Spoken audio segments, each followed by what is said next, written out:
Chronicle 2, The Half-Masked Phantom. So, you want to know about Pitlord the Half-Crown?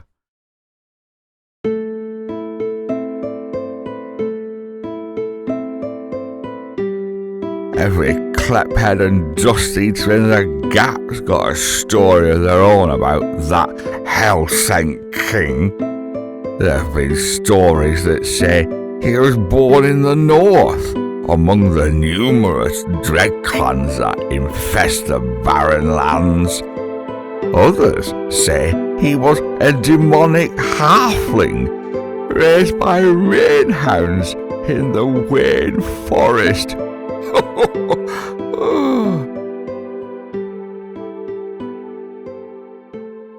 But my favourite story comes from the east.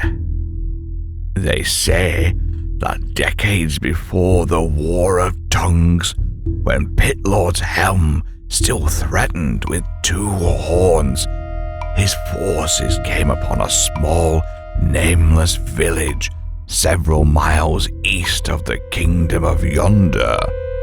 Their army was still fresh, a mere 20 men, and their soldiers still untrained, but Pitlord was still eager and determined in his earlier days.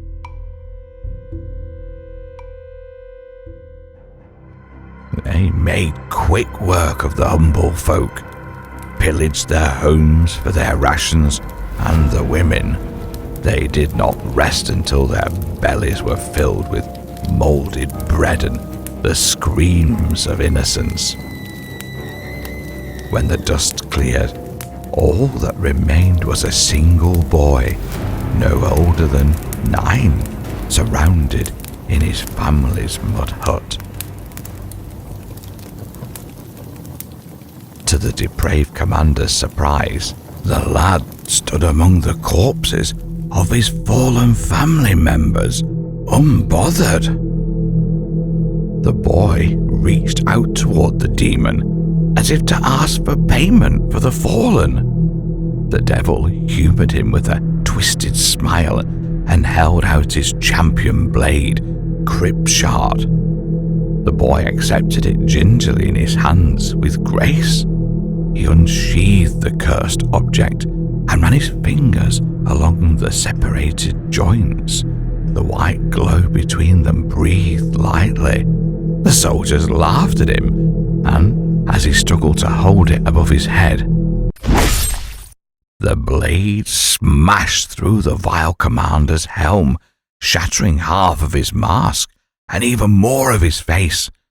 He didn't die immediately, and had time for the boy to see his exposed eye change from shock to acceptance.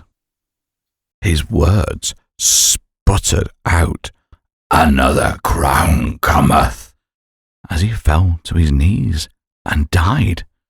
The red irises that once scorched many souls faded to a coal black.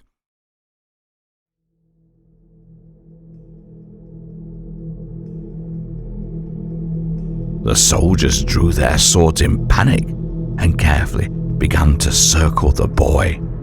The child dislodged the blade from the dead raider's body, still on its knees, and let the blade's black clink back together. The men drew even closer as the lad pried the remaining helm off the corpse and slotted it over his face. "Come on then," he said to the men, pushing past one of them with his hand. The men tentatively followed behind, but none dared to speak. One by one, they sheathed their blades and trailed along. The boy looked out from his village gates to another in the distance. His irises slowly gained a red hue as he watched.